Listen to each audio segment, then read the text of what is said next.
चलो देखो, क्या पढ़े थे भाई पिछले दिन, बोले थे, सुनिएगा, आवाज नहीं, सुनिए ध्यान से। क्या बोले थे पिछले दिन कि अगर किसी कांस्टेंट इलेक्ट्रिक फील्ड में किसी भी चार्ज को हम लोग रखते हैं, तो अगर वो चार्ज पॉजिटिव चार्ज होता है प्लस क्यू, तो इसमें इलेक्ट्रिक फील्ड के डायरेक्शन में एक फोर्स लगता है कितने के बराबर में, क्यू ई के बराबर में।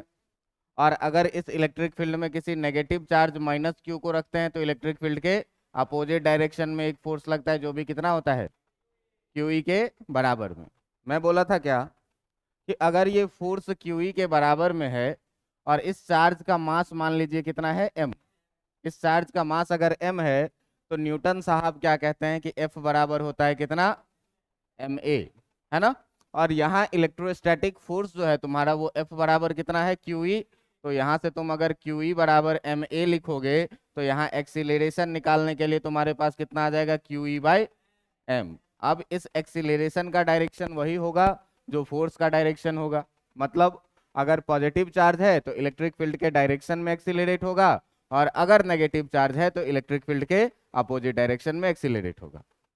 फिर मैं बोला था क्या कि अगर बात करें कॉन्सेप्ट का, किसका, तो एक समान विद्युतीय क्षेत्र का, यूनिफॉर्म इलेक्ट्रिक फील्ड का, तो उसमें क्या करना है भाई, उसमें करना है क्या कि दो प्लेट लेना है, और दोनों प्लेट पे क्या करना है कि डिफरेंट डिफरेंट चार्ज डालने हैं, अपोजिट चार्जेस को डालने हैं। तो मान लो कि इस वाले प्लेट पे अगर हम पॉजिटिव चार्ज डालें और इसके दूसरे वाले पे अगर हम नेगेटिव चार्ज डालें, सुनिएगा ध्यान से, तो यहाँ पर जो इलेक्ट्रिक फील्ड बनेगा, वो इलेक्ट्रिक फील्ड इस दोनों के बीच में पॉजिटिव से निकलेगा और नेगेटिव को मिलेगा, पॉजिटिव से निकलेगा और नेगेटिव को मिलेगा।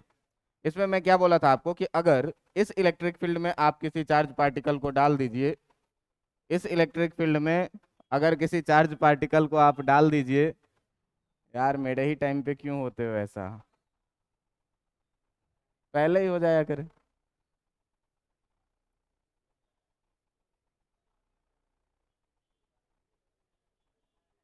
चलिए सुनिए, क्या बोले कि अगर इस इलेक्ट्रिक फील्ड में एक चार्ज किसी प्लस क्यू को डाल दिया जाए और इसका इनिशियल वेलोसिटी कुछ ना कुछ दे दिया जाए अपने तरफ से कितना, v0, तो अगर इस पे कोई फोर्स नहीं चले, अगर इस पे कोई फोर्स नहीं लगे, तो इस चार्ज पार्टिकल को क्या होना चाहिए भाई, सीधे चला जाना चाहिए।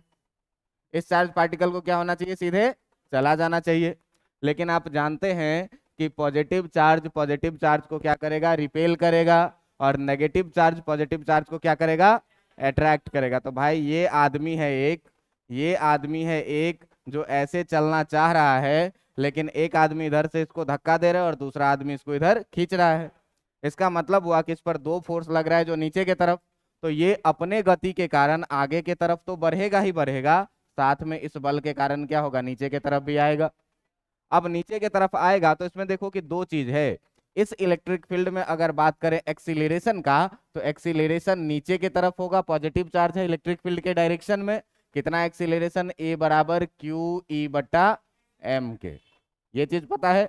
ये एक्सीलरेशन आप ध्यान से देखिए कि ये वाई डायरेक्शन में एक्सीलरेशन हो रहा है नीचे की तरफ, क्यू ई बट्टे एम का।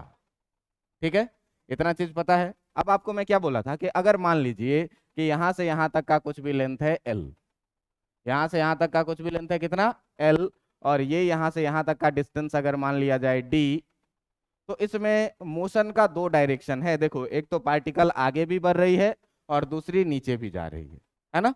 तो अगर आगे बढ़ने के डायरेक्शन को आप एक्स डायरेक्शन माने और नीचे आने के डायरेक्शन को आप वाई डायरेक्शन माने, तो आपको मैं बोला हूं क्या कि बेटा मोशन का जब भी चर्चा करते हैं कभी, तो एक पार्टिकुलर डायरेक्शन में ही करते हैं। कभी भी दो डायरेक्शन को एक साथ लेकर के हम लोग नहीं चल सकते, वन टाइम वन डायरेक्शन केवल। तो अब यहाँ पर हम लोग दो डायरेक्शन का बात करेंगे। तो दो डायरेक्शन में क्या सब बात किए थे, एक तो एक्स डायरेक्शन का बात किए थे, है ना, और दूसरा किस डायरेक्शन का बात किए थे, वाई डायरेक्शन का। तो देखो, एक्स डायरेक्शन में जो इसका डिस्प्लेसमेंट है एस एक्स, एक्स डायरेक्शन में जो इसका डिस्प्लेसमेंट है वो यहां से यहां तक जाएगा पार्टिकल अगर ऐसे करके, तो इसमें जो है तो ये कितना डिस्टेंस कवर करेगा, एल डिस्टेंस कवर करेगा। तो एस एक्स बराबर हम कितना बोले थे आपको, एल। अगर बात करें एक्सीलरेशन इन एक्स डायरेक्शन, तो कोई एक्सीलरेशन नहीं है। क्यों? कि पार्टिकल को वी नॉट से फेंके हैं, ये वी नॉट से ही आगे जाएगा। इस तरह इसमें किसी तरह का एक्सीलरेशन नहीं लग रहा है। दूसरी बात क्या, कि अगर बात किया जाए किस चीज का, टाइम का, तो टाइम हमको नहीं पता है। और मान लो कि मीन पोजीशन से जो इसका डिस्प्लेसमेंट है, ये डिस्प्लेसमेंट को हम लोगों ने पिछले दिन क्या माना था, इस वाले डिस्प्लेसमेंट को, कि ये डिस्प्लेसमेंट कितना, y। तो ये एक्स डायरेक्शन में अगर बात किए थे, हमको टाइम नहीं पता है, तो ये बताओ तुमको एक फॉर्मूला पता होगा क्या, कि इसमें हम लोग एक फॉर्मूला लगाते हैं क्या, v equal to u plus a t, लगाते हैं कि नहीं? अगर x डायरेक्शन में बात करें तो v x equal to u x plus a x t का बात करेंगे कि नहीं? अब देखिए, अगर यहाँ से बात किया जाए वी एक्स का, तो यू एक्स कितना है, यू एक्स कितना है, वी नॉट। ये देखो कि जो यू एक्स का वैल्यू है, ये यू एक्स पहले ही वी नॉट दिया हुआ है, कि पार्टिकल को हमने कितने वेलोसिटी से फेंका है, वी नॉट से। तो इसका जो इनिशियल वेलोसिटी होगा वो कितने के बराबर में होगा, वी नॉट के बराबर में होगा। अब देखिए कि अगर आप यू एक्स के जगह पर डालिएगा v naught, acceleration in x direction कितना है, 0, और टाइम हमको नहीं पता, तो यहाँ से आपको जो वी एक्स मिलेगा वो वी एक्स कितना मिलेगा, वी नॉट के बराबर में। मतलब एक्स डायरेक्शन में कभी भी वेलोसिटी जो रहेगी वो कितनी रहेगी, वी नॉट के बराबर में ही रहेगी। ठीक है, एक्स डायरेक्शन में कभी बदलेगी नहीं वेलोसिटी, क्योंकि एक्सीलरेशन कितना है, 0। दूसरी बात, अगर वाई डायरेक्शन में बात करो, तो यू वाई का अगर बात करो तो ये कितना, 0। वाई डायरेक्ट, मैंने पार्टिकल को ऐसे फेंका था एक्स डायरेक्शन में, वाई डायरेक्शन में ऊपर या नीचे मैंने नहीं फेंका। दूसरी बात, कि अगर बात आप करिए एस वाई की, डिस्प्लेसमेंट इन वाई डायरेक्शन, तो पार्टिकल कितना डिस्प्लेस्ड हुआ है, वाई नीचे आया था। अगर एक्सीलरेशन का बात करो, अच्छा नीचे आया था तो तुम माइनस साइन भी ले सकते हो, ठीक ना? दूसरी बात, कि अगर एक्सीलरेशन इन वाई डायरेक्शन का बात करिए, तो एक्सीलरेशन भी नीचे की तरफ ही था। देखिए ध्यान से, नीचे की तरफ एक्सीलरेशन है कितना, क्यू ई बाई एम का, तो इसको हम लोग minus q e by m लिख सकते हैं कि नहीं लिख सकते हैं, लिख सकते हैं। अब फिर से यहां से अगर आप लगाइएगा v equal to u plus a t का फॉर्मूला, तो y डायरेक्शन में बात करें तो v y equal to u y plus a y t का बात करेंगे। अब देखो कि अगर यहां से तुम वी वाई का बात करो, तो वी वाई निकालने के लिए यू वाई कितना है भाई, 0, प्लस ए कितना है, minus q e by m into time हमको नहीं पता, ठीक ना? तो यहाँ से जो आपको वी वाई मिलेगा, वो वी वाई कितना मिलेगा, minus q e by m into t के बराबर में। अब देखो कि वी एक्स और वी वाई पता चल जाएगा। तो मैं तुमको क्या बोला था, कि अगर देखो कि पार्टिकल का मोशन है कुछ इस तरह का, पार्टिकल का मोशन है कुछ इस तरह का, तो इसमें तुम देखो कि हर एक जगह पर अगर बात करें इस एंगल का, तो ये एंगल यहाँ पर अगर θ1 है, तो यहाँ पर यही एंगल बढ़ गया θ2, यहाँ पर यही एंगल बढ़ गया θ3। मतलब हर एक पोजीशन पर क्या हो रहा है, थीटा का वैल्यू अलग अलग हो रहा है। अब देखो कि मान लो कि किसी टाइम t1 पे, किसी टाइम t1 पे पार्टिकल यहाँ पे था, किसी दूसरे टाइम t2 पे पार्टिकल यहाँ पे था, और किसी तीसरे टाइम t3 पे मान लिया जाए कि पार्टिकल यहाँ पे था। तो आप बताइए कि अलग अलग टाइम के लिए वी वाई अलग अलग होगा, लेकिन वी एक्स हमेशा एक जैसा ही रहेगा। तो आप देखो कि अगर किसी भी इंडिविजुअल पार्टिकल का आप बात करें, किसी भी इंडिविजुअल पोजीशन पे, तो एक तो पार्टिकल एक्स डायरेक्शन में वी एक्स वेलोसिटी से चल रही है जो कि वी नॉट के बराबर में है, और वाई डायरेक्शन में पार्टिकल नीचे के तरफ आ रही है जो वी वाई है, और ये टाइम के साथ साथ बदल रही है। ये जैसे जैसे टाइम बदलेगा वैसे वैसे ये वी वाई क्या होगा, बदलेगा। अब देखो भाई कि जो रिजल्टेंट वेलोसिटी है तुम्हारा, वो भी कुछ चल रहा है ऐसे, है ना, v चल रहा है ऐसे। तो अब इसमें देखो कि ये है तुम्हारा vx, ये है तुम्हारा vy, और यहाँ पर जो है तो ये वाला जो है तुम्हारा नेट वेलोसिटी v है, और इसी एंगल को तुमने थीटा माना है। तुमको करना क्या है कि इस vy को यहाँ से उठाओ, और इस vy को यहाँ से उठा करके लगा दो कहाँ पे, यहाँ पे, तो ये भी कितना हो जाएगा, vy ही रहेगा। अब देखिए कि इस वाले ट्रायंगल में आप देखिए कि जब आप tan थीटा लिखेंगे, तो tan थीटा इक्वल टू क्या लिखेंगे, परपेंडिकुलर अपॉन बेस। तो थीटा के सामने वाला हमेशा परपेंडिकुलर होता है जो वी वाई होगा, और ये कितना, वी एक्स। अब देखो कि जिस टाइम पर तुमसे पूछे कि 1 सेकंड के बाद थीटा का मान क्या होगा, तो वी वाई में टी के जगह पर 1 डालोगे, वी एक्स तुमको पता है, सॉल्व करोगे थीटा निकल के आएगा। बात समझ में आ रहा है कि नहीं? एक तो ये बात किए थे। दूसरा इक्वेशन ऑफ मोशन क्या लगाए थे, दूसरा इक्वेशन ऑफ मोशन लगाए थे s x equal to u x t plus half a x t square. और y डायरेक्शन में क्या, यही इक्वेशन लगाए थे क्या, s y equal to u y t plus half a y t square, s equal to u t plus half a t square. अब देखो जरा सा x डायरेक्शन में ये लगा के देखते हैं।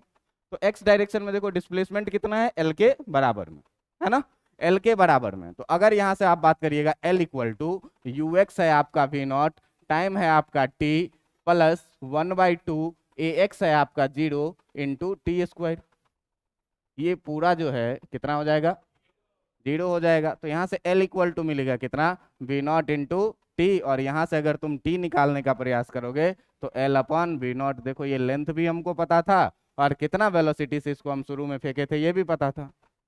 दूसरी चीज देखो कि अगर यहाँ पर ये चीज लगाओगे तो एस वाई था तुम्हारा किसके बराबर में, माइनस वाई के बराबर में। ध्यान से देखिए, जो एस वाई था आपका वो कितना, माइनस वाई के बराबर में। अच्छा, यू वाई था कितना भाई, 0 इंटू टी प्लस 1/2, ए वाई था कितना, माइनस क्यू ई बट्टा एम और इंटू कितना टी स्क्वायर, है ना। अच्छा एक चीज तुम बताओ कि अगर मैं, देखो कल भी उस मार्कर को मैं ही फेंका था यहाँ से, ठीक ना। अगर मान लिया जाए कि ये मार्कर है, अब इसमें जो अगर हम जमीन पर इससे फेंकें तो इसमें ग्रेविटेशनल एक्सीलरेशन लगेगा, और इसको जब हम यहाँ से फेंकेंगे तो जितना दूर में, जितना देर में, जितना समय लेकर के ये यहाँ से वहां तक जाएगा उतना ही देर में ये इतना से नीचे भी जमीन तक आएगा। मतलब यहाँ से इसको फेंकने में देखो कि जितना टाइम उसको आगे जाने में लगा है उतना ही टाइम नीचे भी आने में लगा है।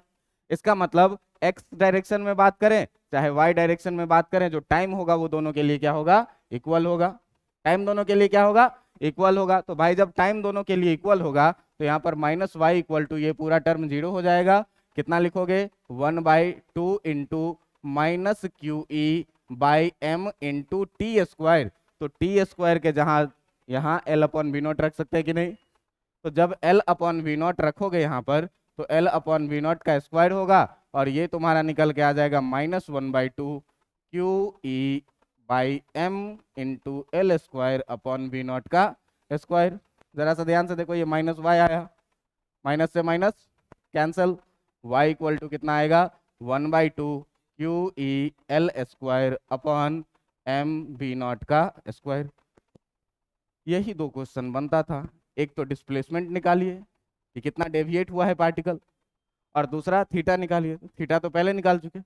अगर वाई निकालने का बात आए तो देखो इसमें चार्ज कितना था ये हमको पता था, इलेक्ट्रिक फील्ड कितना स्ट्रांग है ये भी हमको पता रहेगा, लेंथ कितना है ये भी पता रहेगा, मास कितना है चार्ज पार्टिकल का ये भी पता रहेगा, और कितने वेलोसिटी से मैंने इसको फेंका है ये भी पता रहेगा। तो डिस्प्लेसमेंट पता चलेगा कि नहीं। अच्छा अब इसमें तुम एक चीज देखो, ध्यान से एक चीज देखो जो मैं लास्ट में बताया था तुमको कि इलेक्ट्रिक फील्ड तो कांस्टेंट है, लेंथ भी इसका क्या है, फिक्स है, लेंथ भी कांस्टेंट हो गया, चार्ज पार्टिकल का मास भी कांस्टेंट है, और जो इनिशियल वेलोसिटी मैंने दिया है वो भी क्या है, कांस्टेंट है, हमेशा एक जैसा। तो अगर ये पूरा टर्म, अगर ये पूरा टर्म जो है, नहीं एक सेकेंड, अगर ये पूरा टर्म जो है ये है कांस्टेंट, ये पूरा टर्म क्या है, कांस्टेंट है, तो तुम बताओ। अच्छा ये 1/2 भी इसी में है, ठीक ना, ये 1/2 भी कांस्टेंट ही है। तो यहां से देखो कि y प्रोपोर्शनल टू q लिख सकते हैं कि नहीं, लिख सकते हैं। y प्रोपोर्शनल q का मतलब ये हुआ कि y जितना ज्यादा रहेगा q भी उतना ज्यादा। तो अगर चार्ज ज्यादा है इसका मतलब डिस्प्लेसमेंट क्या, ज्यादा, और अगर डिस्प्लेसमेंट कम इसका मतलब जो चार्ज है वो कितना है, कम। ये बात मैं आपको समझाया था पिछले दिन, है ना, कि जितना बड़ा चार्ज रहेगा, ऐसे ध्यान से देखना कि अब देखो कि तुम जानते हो F बराबर एम ई जानते हो, एम ए जानते हो, और यही बराबर क्यू ई के भी जानते हो, जानते हो कि नहीं। F बराबर m a Newton's laws of motion, और क्यू ई ये इलेक्ट्रिक फील्ड का डेफिनेशन है। अब देखिए कि यहाँ पर आप F बराबर एम ए में अगर आप बात करिएगा तो मास इसका क्या रहेगा, कांस्टेंट, और यहाँ पर इलेक्ट्रिक फील्ड क्या है, कांस्टेंट। मतलब आप देखो कि फोर्स जितना ज्यादा एक्सीलरेशन उतना ही ज्यादा, और एक्सीलरेशन ज्यादा इसका मतलब चार्ज भी क्या, ज्यादा। तो जितना बड़ा चार्ज रहेगा उतना अधिक एक्सीलरेशन होगा। जितना अधिक एक्सीलरेशन होगा उतना अधिक फोर्स लगेगा, और जिस पर जितना अधिक फोर्स लगेगा वो उतना ही ज्यादा डेविएट होगा। मैं किसी को धीरे से लात मारूं, अरे किसी चीज को यार, तुम लोग दिल पे ले लेते हो, खुद पे ले लेते हो, तो मैं क्यों लात मारूंगा। चलो देखो, तो अगर मैं धीरे से फोर्स लगाऊं तो उसमें डिस्प्लेसमेंट कितना होगा, थोड़ा सा। अगर मैं तेज फोर्स लगाऊं तो उस पर डिस्प्लेसमेंट कितना होगा। इसका मतलब जब चार्ज छोटा रहेगा तो एक्सीलरेशन भी छोटा रहेगा। एक्सीलरेशन छोटा मतलब फोर्स कितना छोटा, और फोर्स छोटा का मतलब डिस्प्लेसमेंट कितना छोटा। तो सारी फैक्टर डिपेंड किस पे कर रही है, सारी फैक्टर डिपेंड कर रही है इस चार्ज पे, कि चार्ज जितना छोटा रहेगा उसका डिस्प्लेसमेंट उतना छोटा रहेगा, और चार्ज जितना बड़ा रहेगा उसका डिस्प्लेसमेंट भी क्या होगा, उतना बड़ा रहेगा। अब इसी पे एनसीईआरटी वाला क्वेश्चन मैं बताया था पिछले दिन, है ना। तो एनसीईआरटी वाला क्वेश्चन जब मैं बताया था पिछले दिन, तो तुम उसमें ये देखे हुए होगे कि ऐसे दिया हुआ था दो प्लेट, एक पॉजिटिवली चार्ज प्लेट, देखे हो एनसीईआरटी खोल करके। नहीं सर, गलती से भी नहीं, क्या किताब से तो अपना दूर दूर का कोई रिश्ता नहीं है सर। चलो देखो इधर, अब इसमें क्या बोला था कि तीन चार्ज पार्टिकल है, पहला दूसरा और तीसरा। कह रहा था कि पहला चार्ज पार्टिकल का पाथ है ऐसे, दूसरे का है ऐसे, और तीसरे का है ऐसे। तो इसमें कहा था क्या, कि आप बताइए कि पहला दूसरा और तीसरा चार्ज पार्टिकल का नेचर क्या है, पॉजिटिव है कि नेगेटिव है, और दूसरा इसमें सबसे हैवी चार्ज कौन सा है, सबसे बड़ा चार्ज कौन सा है। तो देखिए कि सेम चार्ज रिपेल करता है और अपोजिट चार्ज क्या करता है, तो ये पॉजिटिव वाला इस 1 2 को अट्रैक्ट कर रहा है, इसका मतलब 1 और 2 जो होगा वो कैसा होगा, नेगेटिव चार्ज रहा होगा। और तीसरे वाले को पॉजिटिव रिपेल कर रहा है, इसका मतलब तीसरा वाला चार्ज जो रहा होगा वो कैसा, पॉजिटिव। अब इसमें पूछ रहा है कि सबसे हैवीएस्ट चार्ज कौन सा है, सबसे भारी चार्ज कौन सा है ना। अब इसमें आ रहा है क्या कि सबसे भारी चार्ज कौन सा है, तो भाई साहब अभी बताया कि जो चार्ज जितना छोटा रहेगा उसका डिस्प्लेसमेंट उतना छोटा रहेगा, और जो चार्ज जितना बड़ा रहेगा उसका डिस्प्लेसमेंट भी क्या रहेगा, उतना बड़ा रहेगा। इसका मतलब सबसे अधिक डिस्प्लेस्ड कौन सा चार्ज लग रहा है इसमें, तीसरा वाला। तो इसका मतलब जो तीसरा वाला है वो कैसा चार्ज है, हैवीएस्ट चार्ज है, सबसे भारी चार्ज है, सबसे बड़ा चार्ज। क्लियर इतना, हाँ। चलिए ये था पिछले दिन का एक छोटा सा रिकैप्चुलेशन, जिसको हम लोग आज देखे शॉर्टकट में, ठीक ना।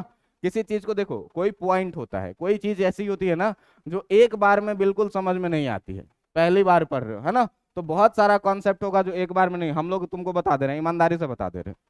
अभी भी 1000 किताब से पढ़ते हैं, 1000 मटेरियल से पढ़ते हैं, बहुत बार ऐसा होता है कि कुछ समझ में ही नहीं आया, तो उस चीज को हटा नहीं देना है अपने लाइफ से कि मेरे समझ में नहीं आया। यार उस पर काम करो, उस पर डिस्कशन करो तो समझ में आता है। अब देखो यही चीज कल पढ़ाए थे पूरा 1 घंटा दे करके, आज पढ़ाए हैं 5 मिनट में, कल वाला ज्यादा अच्छा था कि आज वाला, आज वाला। क्यों, कि पहले पढ़े हुए हैं। तो आप सोचिए कि हम यहाँ करवा रहे हैं तो आपको आसान लग रहा है, आप खुद से दोबारा करिएगा तो आसान नहीं लगेगा। दिक्कत आप लोगों में है कि आप लोग घर पे करते नहीं है खुद से, गए कैसे कैसे करके पीडीएफ से छाप लिए, काम हो गया, है ना। तो उसमें मत पढ़िए। चलिए देखिए, अब देखो भाई कि अभी तक जो पढ़ रहे थे वो पढ़ रहे थे क्या, इलेक्ट्रिक फील्ड के बारे में। इलेक्ट्रिक फील्ड में किसी चार्ज को रखे तो उसका गति कैसा होगा उसके बारे में। अब आज से जो है, तो इलेक्ट्रिक फील्ड के स्टडी को और आसान बनाने के लिए माइकल फैराडे साहब ने एक कॉन्सेप्ट लाया, जिस कॉन्सेप्ट का नाम इन्होंने क्या रखा, जिस कॉन्सेप्ट का नाम इन्होंने रखा electric field lines, electric field lines. अब इस इलेक्ट्रिक फील्ड लाइंस को हिंदी में बोलते हैं क्या, विद्युत क्षेत्र रेखाएं। क्या बोलते हैं, विद्युत क्षेत्र रेखाएं। अब देखो कि ये विद्युत क्षेत्र रेखाएं क्या है, सुनिएगा, इंपॉर्टेंट है आपके बोर्ड के लिए ये टॉपिक, ठीक है। अब सुनिए देखिए, ये विद्युत क्षेत्र रेखाएं क्या है, तो कहा क्या कि अगर यहाँ पर हम कोई सा पॉजिटिव चार्ज रखते हैं, कोई सा पॉजिटिव चार्ज रखते हैं, तो ये अपने चारों तरफ क्षेत्र बनाएगी, क्षेत्र बनाएगी। पॉजिटिव चार्ज है तो इसका ये प्रकृति है कि यहाँ से हम जैसे जैसे दूर जाते जाएंगे क्षेत्र का मान घटता जाएगा, और पॉजिटिव चार्ज के कारण जो क्षेत्र का डायरेक्शन होता है वो हमेशा किधर के तरफ, बाहर के तरफ। यही बात है। इसमें इन्होंने जो सबसे पहले कॉन्सेप्ट दिया था वो क्या कहा था, कि वो इन्होंने क्या कहा था कि भाई जो विद्युत क्षेत्र रेखाएं हैं वो वेक्टर के जैसे चलाओ, कि शुरू में लंबा वेक्टर, उसके बाद एक छोटा वेक्टर, उसके बाद थोड़ा और छोटा वेक्टर। क्यों, कि वेक्टर का डायरेक्शन तो पता चल रहा है ना, कि डायरेक्शन सेम है, लेकिन मैग्नीट्यूड छोटा बड़ा होने के कारण क्या है कि जैसे जैसे दूर जा रहे हैं मैग्नीट्यूड इसका क्या हो रहा है, घटता जा रहा है। किसी भी वेक्टर के बारे में मैं आपको क्या बोला हूँ कि इसका जो लंबाई होता है इसका मैग्नीट्यूड बताता है, और जो इस पर हेड लगा हुआ है वो इसका डायरेक्शन बताता है। तो भाई जो जितना लंबा वेक्टर है ये वाला सबसे लंबा, मतलब इस एरिया में जो है तो विद्युत क्षेत्र की तीव्रता क्या होगी, अधिक होगी। फिर क्या बोला कि अगला वेक्टर छोटा है, इसका मतलब विद्युत क्षेत्र की तीव्रता क्या हुई, घट गई। इसके बाद और घट गई, इसके बाद और घट गई, और धीरे धीरे घटते घटते क्या हो जाएगी, अनंत पे जीरो। ये बातें थी। लेकिन इस कॉन्सेप्ट में माइकल फैराडे को खुद ही कुछ दिन के बाद मजा नहीं आने लगा। तो इसने क्या कहा, कहा कि इसको सीधे एक लाइन के द्वारा निरूपित किया जाए, और वो लाइन जो हो वो कैसा लाइन हो, काल्पनिक लाइन हो। और इसको इन्होंने परिभाषित कैसे किया, इसको इन्होंने परिभाषित कैसे किया, तो इसको इन्होंने परिभाषित किया कि किसी भी आवेश के चारों तरफ के क्षेत्र में एक काल्पनिक रेखाओं का ऐसा समूह, ठीक ना, एक काल्पनिक रेखाओं का ऐसा समूह, जो रेखा कैसे बनेगा इस पर जरा सा ध्यान देने की बात है, सीखिएगा आप धीरे से। कह रहा है क्या कि अगर कोई सा पॉजिटिव चार्ज है, अगर कोई सा पॉजिटिव चार्ज है प्लस क्यू, तो इसने क्या कहा कि इसके चारों तरफ में आप कहीं भी क्या करिए, आप एक टेस्ट चार्ज रखिए। टेस्ट चार्ज का मतलब क्या, बहुत छोटा सा पॉजिटिव चार्ज। अब बताओ कि ये पॉजिटिव इसको रिपेल करेगा कि अट्रैक्ट करेगा, रिपेल करेगा। तो रिपेल करेगा तो भाई साहब कैसे रिपेल करेगा, इस लाइन के अलोंग ही तो रिपेल करेगा, करेगा कि नहीं। अब कह रहा है कि इस टेस्ट चार्ज का जो रास्ता होगा चलने का, इस पर जैसे ही फोर्स लगेगा ये दूर भागने लगेगा। तो दूर भागने लगेगा तो किस रास्ते से दूर भागने लगेगा, मान लो कि ये टेस्ट चार्ज किसी समय में यहाँ पर था, धीरे धीरे चलते चलते चलते इसी लाइन से ये बाहर जाएगा, जाते जाते ये कहाँ पे चला जाएगा, अनंत तक। जाते जाते ये कहाँ पर चला जाएगा, अनंत पे। अच्छा, अगर हम यहाँ पर टेस्ट चार्ज को रखेंगे तो ये टेस्ट चार्ज कैसे जाएगा, ये टेस्ट चार्ज भी कुछ ऐसे जाएगा, कहाँ तक, अनंत तक। अगर हम यहाँ पर टेस्ट चार्ज को रखेंगे, अगर हम यहाँ पर टेस्ट चार्ज को रखेंगे, तब ये टेस्ट चार्ज जो है प्लस क्यू नॉट, ये कैसे चलेगा, तो ये भी कुछ ऐसे ही चलेगा यहाँ से, और कहाँ तक जाएगा, अनंत तक। अच्छा, इसके चलने का डायरेक्शन का अगर हम बात करें तो ये डायरेक्शन कैसा होगा, दूर जाने वाला।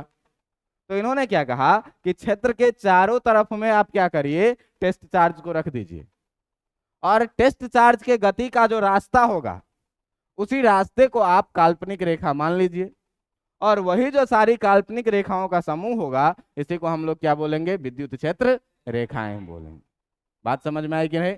माइकल फैराडे ने क्या बोला कि किसी भी सोर्स चार्ज के पास में आप टेस्ट चार्ज को रखिए, और उस टेस्ट चार्ज के जो गति का रास्ता होगा उसी रास्ता को आप क्या करिए, काल्पनिक रेखा मान लीजिए, और वही जो काल्पनिक रेखा होगा वो क्या होगा, विद्युत क्षेत्र रेखाएं। बात समझ में आ गई। ये लिखवाने का जरूरत है, लिख दूं ना, हाँ लिख दूं, क्यों कि परीक्षा में पूछेगा ये, बोर्ड परीक्षा में।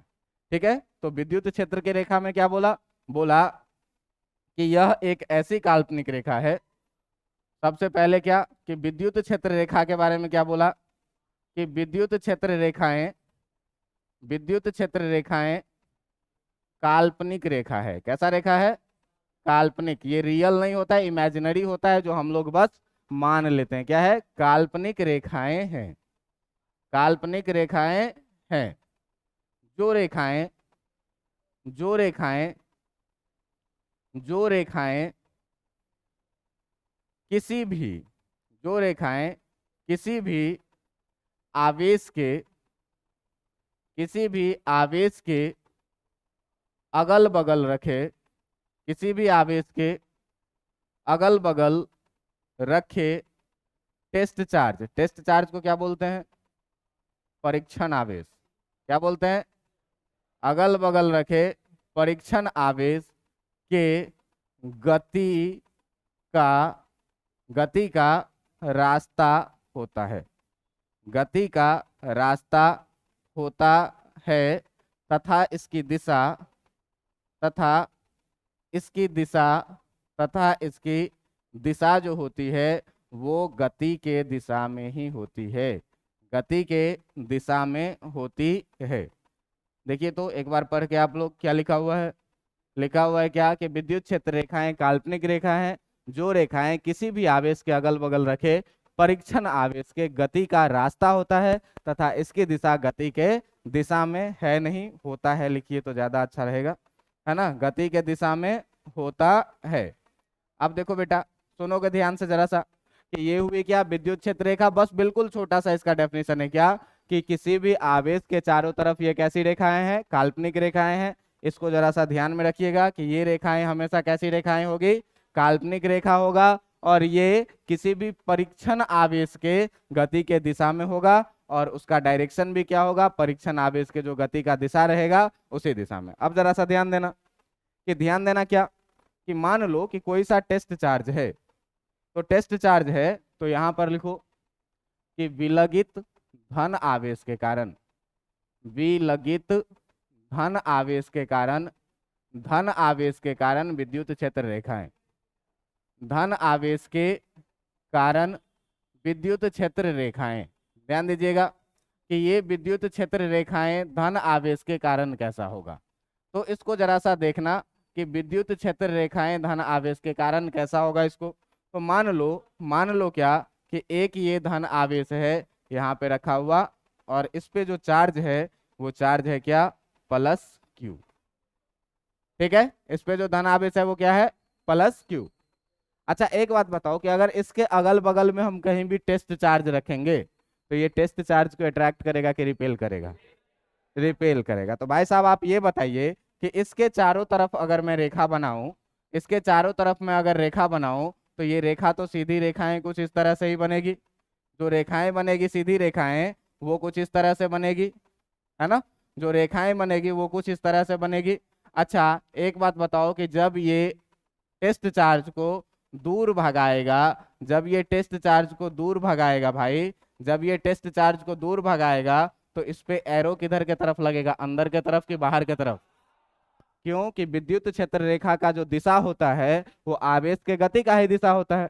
तो अगर यहाँ पर कोई सा टेस्ट चार्ज रखेंगे, तो ये इसको क्या करेगा, रिपेल करेगा। रिपेल करेगा तो ये दूर भागेगा, और दूर भागेगा तो इसका जो डायरेक्शन होगा, ये डायरेक्शन ही इंपॉर्टेंट है। ये डायरेक्शन किधर के तरफ होगा, बाहर के तरफ। चारों तरफ किधर, बाहर के तरफ। अब कहाँ तक जाएगा, तो कहाँ तक जाएगा, तो तुम इसको लेकर के जाओगे कहाँ तक, इधर अनंत तक। इधर भी कहाँ तक लेके जाओगे, अनंत तक। ये भी कहाँ तक जाएगा, अनंत तक। ये भी कहाँ तक जाएगा, अनंत तक। ये भी कहाँ तक जाएगा, अनंत तक। सारा रेखा जो है सो निकलेगा पॉजिटिव से और जाएगा कहाँ तक, अनंत तक। और अनंत पर जा करके जो है सो इसकी जो तीव्रता है वो कितनी हो जाएगी, लगभग लगभग शून्य हो जाएगी। अब यहाँ पर देखो कि सर वेक्टर वाला कॉन्सेप्ट से अच्छा ये कैसे है, वेक्टर वाले कॉन्सेप्ट से ये अच्छा कैसे है। तो यहाँ पर जो उसने परिमाण को वेक्टर का लंबाई बता रहा था, अब ये कहा क्या, अब ये कहा क्या, ये जरा सा ध्यान देना। अब ये कहा क्या माइकल फैराडे ने, माइकल फैराडे ने कहा कि अगर आप यहाँ पर देखें, अगर आप यहाँ पर देखें, मत देखिए रहने दीजिए ऐसे ही। अगर आप मान लीजिए कि यहाँ पर देखिए इस क्षेत्र में, तो देखिए तो लाइन क्लोज क्लोज है कि नहीं है, एक दूसरे से नजदीक नजदीक है कि नहीं। और जैसे जैसे हम यहाँ से दूर जा रहे हैं, दो रेखाओं के बीच की दूरी क्या होती जा रही है। तो यहाँ से इसने एक नया कॉन्सेप्ट क्या बनाया, कि अगर विद्युत क्षेत्र रेखाएं एक दूसरे के बहुत क्लोज रहे, निकट निकट रहे, तो वहां पर तीव्रता क्या होगी, अधिक होगी। और विद्युत क्षेत्र रेखाओं के बीच की दूरी जैसे जैसे बढ़ती जाएगी, विद्युत क्षेत्र की तीव्रता क्या होती जाएगी, घटती जाएगी। अब देखो कि यहाँ पर हम लोग कुछ पॉइंट का चर्चा करेंगे। तो कुछ पॉइंट का चर्चा क्या करेंगे, ये जरा सा ध्यान से देखना कि इसके बारे में क्या देख रहे हो। अच्छा देखो, तो कोई भी चार्ज है, अगर टेस्ट चार्ज है अगर, तो इसका सतह ये गोलाकार है, और इस गोलाकार है तो इससे जो विद्युत क्षेत्र रेखाएं निकल रही है, अगर इसको केंद्र मान लो, तो त्रिज्या के रूप में बाहर की तरफ निकल रही है। त्रिज्या के रूप में बाहर की तरफ में निकल रही है, तो तुम ये बात जानते होगे क्या, कि ये जो सतह है वो त्रिज्या के लंबवत होगा कि नहीं होगा, होगा कि नहीं होगा। अरे यार ये तो पढ़े हुए होगे, ये सर्कल है, केंद्र से कोई भी रेखा पास करेगी तो सतह पर लंबवत होगी। देखो ना, वही चीज तो है ना। तो सतह के क्या होगी, हमेशा लंबवत होगी। दूसरी बात क्या, कि धन आवेश से हमेशा बाहर की तरफ निकलेगा, और ऋण आवेश से क्या, अंदर की तरफ, है ना। तो यहाँ पर अगर आपको लिखने का मन है, तो लिखने का मन है तो आप एक शब्द ये लिख दीजिएगा क्या, कि धन आवेश के कारण, धन आवेश के कारण विद्युत क्षेत्र की तीव्रता, धन आवेश के कारण जो विद्युत क्षेत्र की तीव्रता होती है, वो विद्युत क्षेत्र की तीव्रता, विद्युत क्षेत्र की तीव्रता, ठीक ना, त्रिज्यीय रूप से, ठीक ना, त्रिज्यीय रूप से बाहर के तरफ निकलती है। किधर निकल रही है? बाहर के तरफ। अभी तक भी पढ़ते आए हैं आप कि पॉजिटिव चार्ज के कारण बाहर के तरफ निकलती है, बाहर के तरफ निकलती है तथा अनंत तक जाती है। कहाँ जाती है? तथा अनंत तक जाती है, तथा अनंत तक जाती है। इस बात को आप ध्यान रखेंगे, ठीक है। दूसरी बात क्या कि विद्युत क्षेत्र रेखा जो है वो आवेशित कण के सतह के लंबवत होती है। जो विद्युत क्षेत्र रेखा होगी वो क्या होगी? आवेशित कण के सतह के लंबवत होगी हमेशा। ये सब गुण में तुम लिखना, ठीक ना। दूसरा गुण इसका ये कि जो विद्युत क्षेत्र रेखा होगा, ठीक ना, विद्युत क्षेत्र रेखाएं, ये विद्युत क्षेत्र रेखाएं क्या है भाई? तो विद्युत क्षेत्र रेखाएं आवेशित कण के सतह के, आवेशित कण के सतह के लंबवत होती है, कण के सतह के लंबवत होती है। ये दो चीज आप यहां से देखें। अच्छा, एक चीज बताइए कि जो हम लोग इलेक्ट्रिक फील्ड का फॉर्मूला पढ़े हैं, E इक्वल टू KQ/R², इसमें अगर किसी बिंदु पर देखा जाए, किसी बिंदु को तुम क्या करो? फिक्स कर दो। मान लो इस पॉइंट का बात कर रहे हैं, तो यहां से ये डिस्टेंस फिक्स हो गया, R कांस्टेंट हो गया। डिस्टेंस फिक्स हो गया मतलब R क्या हो गया? K पहले से ही कांस्टेंट है। इसका मतलब जो इलेक्ट्रिक फील्ड है वो डायरेक्टली प्रोपोर्शनल टू क्या? चार्ज के समानुपाती हो गया। अब बताओ कि चार्ज जितना बड़ा रहेगा विद्युत क्षेत्र उतना ही अधिक होगा। और अभी पर है कि विद्युत क्षेत्र अधिक का मतलब रेखा नजदीक नजदीक, और विद्युत क्षेत्र कम का मतलब रेखा क्या? दूर दूर। तो भाई एक बात बताओ कि अगर यहाँ पर कोई चार्ज रखा हुआ है +Q और यहाँ पर कोई चार्ज रखा हुआ है +2Q, तो दोनों के कारण अगर तुमको बोले विद्युत क्षेत्र बनाने के लिए, तो ये तो पता है कि इसके कारण जो उसका विद्युतीय क्षेत्र होगा वो अगर इसका 1 होगा तो उसका 2 होगा, मतलब इसका जितना क्षेत्र होगा उसका दुगुना उसका क्षेत्र होगा। तो अगर इसमें आप मान लीजिए कि 4 रेखा बना रहे हैं तो रेखा तो दूर दूर है, और इसमें भी अगर आप 4 रेखा ही बनाएंगे तो ये 4 रेखा जो है तो इसमें भी सर बराबर ही लिख रहे हैं दोनों का डेंसिटी। दोनों के बीच का डिस्टेंस हमेशा देखिए 90 डिग्री, उसमें भी 90 डिग्री। तो अब ये अधिक है कि वो अधिक है? होना तो उसको अधिक चाहिए। तो अगर इसमें तुम 4 रेखा बनाओगे तो इसमें तुम कितने रेखा बनाओगे? 8 रेखा बनाओगे। तब दिखेगा क्या कि इसका विद्युत क्षेत्र का तीव्रता जो है वो इससे क्या है? 2 गुना है। तो आप सीधे सीधे यहाँ पर पॉइंट क्या लिखिएगा?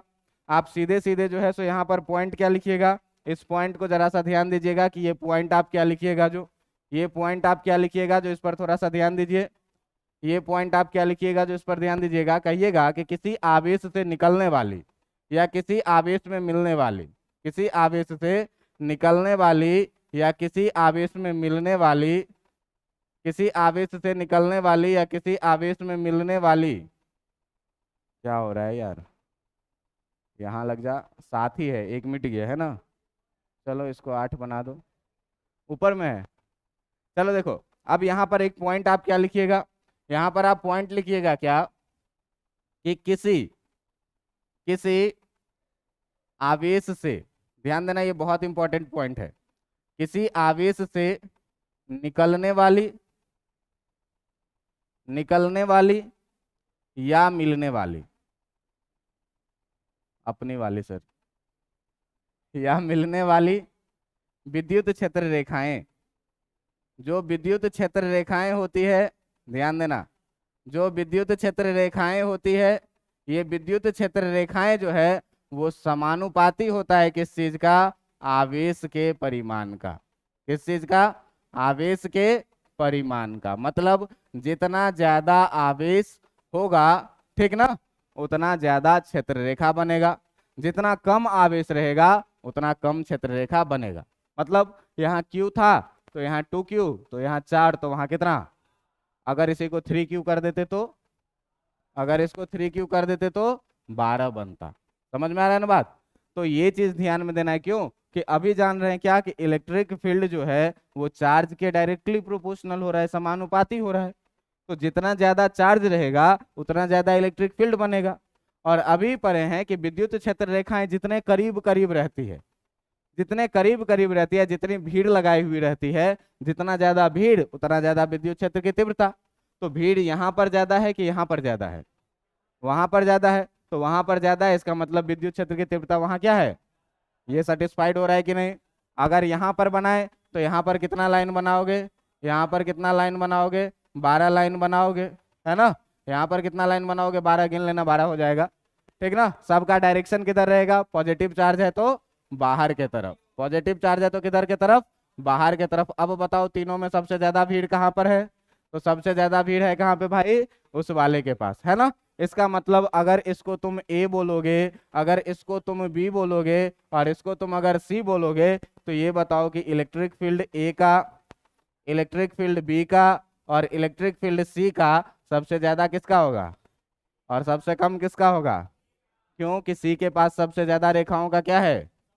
भीड़ है, बी के पास उससे कम है और ए के पास सबसे कम है। मतलब कि भाई ये जो है किसी भी आवेश से निकलने वाली या मिलने वाले विद्युत क्षेत्र की रेखाएं आवेश के परिमाण के समानुपाती होता है। बात समझ में आया? अब देखिए कि इसी में अगर आपसे कोई आदमी पूछे कि अगर चार्ज भाई साहब रहे क्या? Negative charge. अगर चार्ज रहे क्या? Negative charge. तो देखना कि अगर बात करें विलगित, ठीक ना, विलगित ऋण आवेश, अगर बात करें विलगित ऋण आवेश के कारण विद्युत क्षेत्र की तीव्रता, ऋण आवेश के कारण विद्युत क्षेत्र की तीव्रता। तो देखो विद्युत क्षेत्र की तीव्रता में मैं क्या बोला हूं? विद्युत क्षेत्र की तीव्रता। अब देखिए कि इसमें मैं क्या बोला हूं कि विद्युत क्षेत्र की तीव्रता में मैं क्या बोला हूं कि जो तुम्हारा सोर्स चार्ज रहे उसको रहने दो, और इसके अगल बगल में तुम क्या करो कि इसके अगल बगल में क्या रख दो? Test charge. और टेस्ट चार्ज के जो गति का दिशा होगा वही दिशा क्या होगा? विद्युत क्षेत्र रेखा की दिशा होगी। और जिस रास्ते पर ये चलेगा वही रास्ता जो है क्या होगा? विद्युत क्षेत्र रेखा होगा, काल्पनिक रेखा मानेंगे। तो अगर मान लो कि यहाँ पर कोई तुम टेस्ट चार्ज रखते हो प्लस क्यू नॉट, तो ये नेगेटिव चार्ज है, इसको रिपेल करेगा कि अट्रैक्ट करेगा? अट्रैक्ट करेगा। अगर अट्रैक्ट करेगा भाई तो ये बताइए कि अट्रैक्ट करने का जो रास्ता होगा इसका, वो रास्ता कुछ ऐसा तो होगा, ये सीधी रेखा तो होगी, लेकिन इसका डायरेक्शन किधर होगा? इधर के तरफ कि बाहर के तरफ? अंदर के तरफ। तो इस पर जो डायरेक्शन हम लोग लगाएंगे वो किधर के तरफ लगाएंगे? ऐसी ही कहानी चारों तरफ हो जाएगी, चारों तरफ होगी। तो चारों तरफ में देखो इस साइड कैसा? इधर बाहर के तरफ, कहाँ तक? अनंत तक। लेकिन डायरेक्शन किधर रहेगा? अंदर के तरफ। इधर भी देखो कहाँ तक? यहाँ तक। डायरेक्शन किधर रहेगा? अंदर के तरफ। इधर भी कैसे? डायरेक्शन अंदर के तरफ। इधर भी कैसे? डायरेक्शन अंदर के तरफ। इधर भी कैसे? डायरेक्शन, डायरेक्शन किधर रहेगा? अंदर के तरफ। इधर भी कैसा डायरेक्शन रहेगा? अंदर के तरफ। इधर भी कैसा डायरेक्शन रहेगा? अंदर के तरफ। अच्छा वो बाहर हो गया।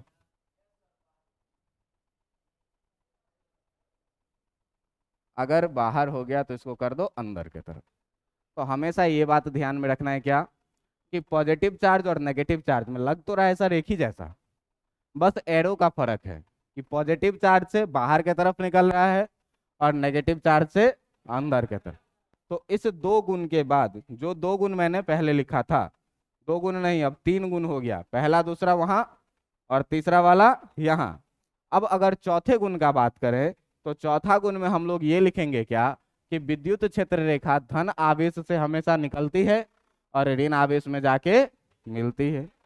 धन आवेश से क्या हो रही है? क्षेत्र रेखाएं बाहर निकल रही है और ऋण आवेश में जाकर के क्या हो रही है? मिल रही है। तो भाई अगला पॉइंट क्या लिखेंगे? अगला पॉइंट लिखेंगे कि जो आपका विद्युत क्षेत्र रेखा है वो विद्युत क्षेत्र रेखाएं क्या होती है?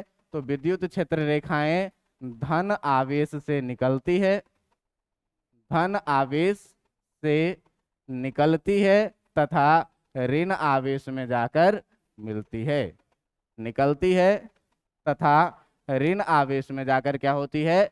मिलती है। देखो ये लेक्चर बहुत ही आसान है और बहुत आसानी से समझ में भी आ रहा होगा। ऋण आवेश में जाकर मिलती है। अब देखो कि ये जो मैं लिखा हूं मिलती है या निकलती है, तो हमेशा ये तो पहले से ही पढ़ते आ रहे हैं क्या कि पॉजिटिव चार्ज से हमेशा अवे निकलेगा और नेगेटिव में क्या? टुवार्ड्स।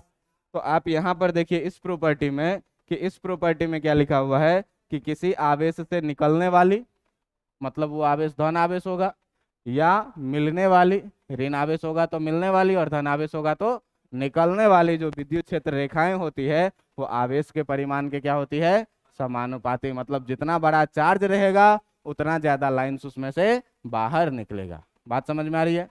अब देखो, क्या बोलिए, बोलो। अच्छा, तो यस धीरे से क्यों बोलते हो? चलो, इतना बात तो समझ में आ गया होगा, इतना में कोई दिक्कत नहीं है। अब देखिए एक चीज और है क्या, एक चीज और है क्या, देखिए अब एक चीज और है क्या, कि अगर मान लो दो आवेश है, अगर मान लो दो आवेश है, तो दो आवेश के कारण हम लोग विद्युत क्षेत्र कैसे लिखेंगे, है ना? तो अभी तक क्या जाने, देखिए कि दो चार्ज रहेगा, एक पॉजिटिव और एक क्या, नेगेटिव। पॉजिटिव चार्ज से हमेशा इलेक्ट्रिक फील्ड निकलेगा और नेगेटिव चार्ज में आकर के मिलेगा। दूसरा बात क्या सीखे भाई, शुरू से देख लो एक बार, कि दूसरा बात क्या सीखे, दूसरा बात ये सीखे कि जो विद्युत क्षेत्र रेखाएं होती है वो आवेशित कण के सतह के क्या होती है, लंबवत। ठीक ना? तीसरी बात क्या सीखे इसमें भाई, तो तीसरी बात इसमें सीखे कि जो विद्युत क्षेत्र रेखाएं होगी वो आवेश के परिमाण के क्या होगी, समानुपाती। मतलब जितना छोटा चार्ज रहेगा उतना कम लाइन निकलेगा, जितना अधिक चार्ज रहेगा उतना अधिक लाइन निकलेगा, है ना? और दूसरी बात देखो कि यहाँ से जब ये बात तक सीख लिए तो पॉजिटिव से निकलती है और नेगेटिव में जाकर के मिलती है। इसमें सबसे एक इंपॉर्टेंट गुण और जो देखे वो देखे क्या, कि विद्युत क्षेत्र रेखाओं का जो घनत्व है वो जहां पर अधिक रहेगा, जहां पर बहुत नजदीक नजदीक रहेगा, वहां पर विद्युत क्षेत्र की तीव्रता क्या होगी, अधिक होगी। आज जहां पर विद्युत क्षेत्र कम घनत्व का होगा वहां पर विद्युत क्षेत्र की तीव्रता क्या होगी, कम होगी, है ना? तो यहाँ पर ये लिखना कि विद्युत क्षेत्र रेखाओं का घनत्व, ठीक ना, विद्युत क्षेत्र रेखाओं का घनत्व जो होता है वो विद्युत क्षेत्र रेखाओं का घनत्व उसके तीव्रता को निर्धारित करता है। विद्युत क्षेत्र रेखाओं का घनत्व उसके तीव्रता को निर्धारित करता है, उसके तीव्रता को निर्धारित करता है, तीव्रता को क्या करता है, निर्धारित करता है। इसका मतलब क्या हुआ भाई, कि तीव्रता को निर्धारित करने का मतलब ये हुआ, कि तीव्रता को निर्धारित करने का मतलब ये हुआ कि जितना अधिक डेंस होगा, घनत्व जितना अधिक होगा तीव्रता उतनी ही अधिक होगी, और घनत्व जितना कम होगा तीव्रता उतनी क्या होगी, कम। तो इस चीज को भी लिख लो कि अधिक घनत्व जो है वो अधिक घनत्व क्या बताएगा, अधिक तीव्रता को दर्शाता है, ठीक ना? अधिक तीव्रता तथा कम घनत्व जो है, तथा कम घनत्व जो है वो कम तीव्रता को दर्शाता है, तथा कम घनत्व कम तीव्रता को दर्शाता है। ये चीज देखिएगा, कम तीव्रता को दर्शाता है। अब देखो इसमें, कि इसमें देखो कि अगर मान लो कि एक विद्युत क्षेत्र रेखा मैं कुछ ऐसा बनाऊं, मैं ऐसा बनाऊं, ये विद्युत क्षेत्र रेखा है, मान लो यहां से लाइन ऐसे जा रही है। अगर इस पॉइंट का नाम मैं रख लूं एक्स और इस पॉइंट का नाम मैं रख लूं वाई, तो आप बताइए कि विद्युत क्षेत्र की तीव्रता एक्स के पास अधिक है कि वाई के पास अधिक है? क्योंकि एक्स के पास जो रेखा है वो नजदीक नजदीक है, घनत्व तो यहाँ पर क्या है, अधिक है। इसका मतलब ये हुआ कि जो ई एट एक्स है और जो ई एट वाई है वो एक्स का क्या है, ज्यादा है। अब देखो कि इसी में तुम एक चीज जाने हो क्या, कि एक समान विद्युतीय क्षेत्र, जो कि कल पढ़े थे, है ना?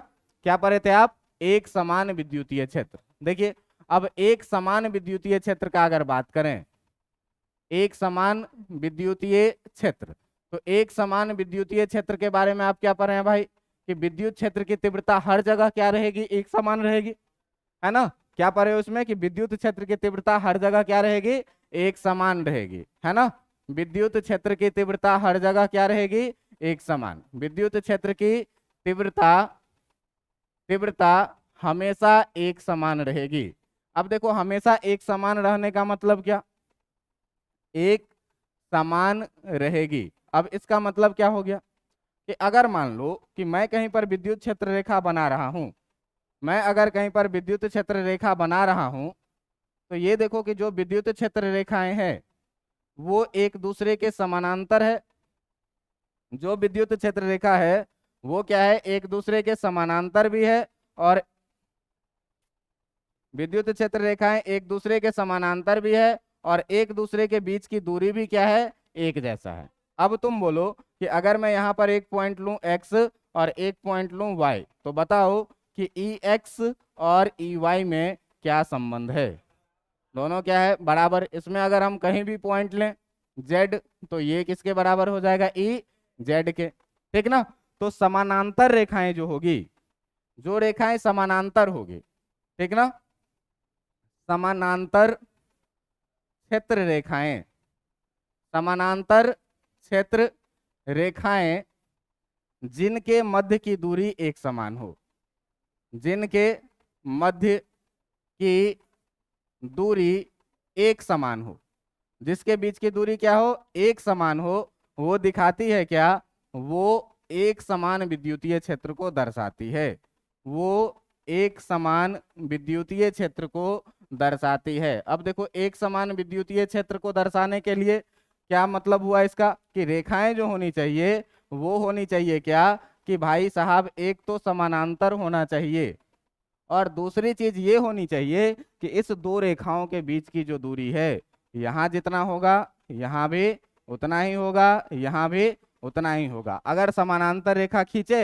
यहाँ पे नजदीक नजदीक और दूसरा ऐसे खींच दें, तो ये एक समान विद्युतीय क्षेत्र नहीं है।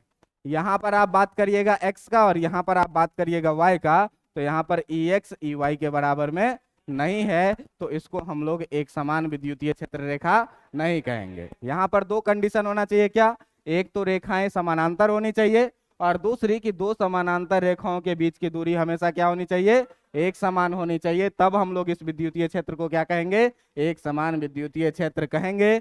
आप जरा सा ध्यान दीजिएगा कि पीछे हम जितना भी पढ़ाए थे उस सब में एक समान विद्युतीय क्षेत्र में समानांतर रेखाएं लिए थे, और दोनों के बीच की दूरी हमेशा क्या हुई थी, बराबर हुई थी। इतनी बात समझ में आई कि नहीं। ये एकदम आज बेसिक था किस चीज का, तो आज बेसिक था किस चीज का, ये इलेक्ट्रिक फील्ड लाइंस का, ठीक ना। और इस इलेक्ट्रिक फील्ड लाइंस में बेसिक पढ़ने के बाद आप जब भी धीरे धीरे पढ़ के आइएगा, तो अगले दिन इसका अच्छा अच्छा कुछ कॉन्सेप्ट है, बोर्ड परीक्षा में कहाँ से अच्छा क्वेश्चन आता है, कंपटीशन में कहाँ से क्वेश्चन बनता है, ये सारे क्वेश्चन हम आपको करके दिखाएंगे, ठीक है। और भी प्रॉपर्टी, अब देखो ये सारे चीज जो हम पॉइंट कर करके लिखे हैं, वो सारा चीज क्या है, विद्युत क्षेत्र रेखाओं के गुण है, ठीक ना। क्या कि पॉजिटिव से बाहर निकलेगी, नेगेटिव में आकर के मिलेगी, है ना। अधिक घनत्व का मतलब विद्युत क्षेत्र की तीव्रता अधिक, कम घनत्व का मतलब क्या, कम, एक समान घनत्व का मतलब क्या, कि हर जगह विद्युत क्षेत्र रेखा कैसा, एक जैसा, एक जैसा, तो इसको क्या बोलेंगे, एक समान विद्युतीय क्षेत्र। ये सब सारी चीजें क्या है, विद्युत क्षेत्र रेखाओं के गुण है। परीक्षा में कभी कभी पूछ देता है कि विद्युत क्षेत्र रेखाओं के गुण को लिखिए। समझ में आ रहा है। तो इतना पढ़ के तुम लोग आना, फिर अगले दिन विद्युत क्षेत्र रेखा के अगले चीज में अगला बढ़िया बढ़िया चीज पढ़ाएंगे, जिसको पहले इतना पढ़ के आओगे तो समझ में आएगा। आज का लेक्चर बेहद ही आसान लेक्चर था, जो सीखने वाला चीज था, इसमें कुछ नया था नहीं, जो पहले पढ़े थे उसी सब चीज का फीलिंग था, है ना। चलो।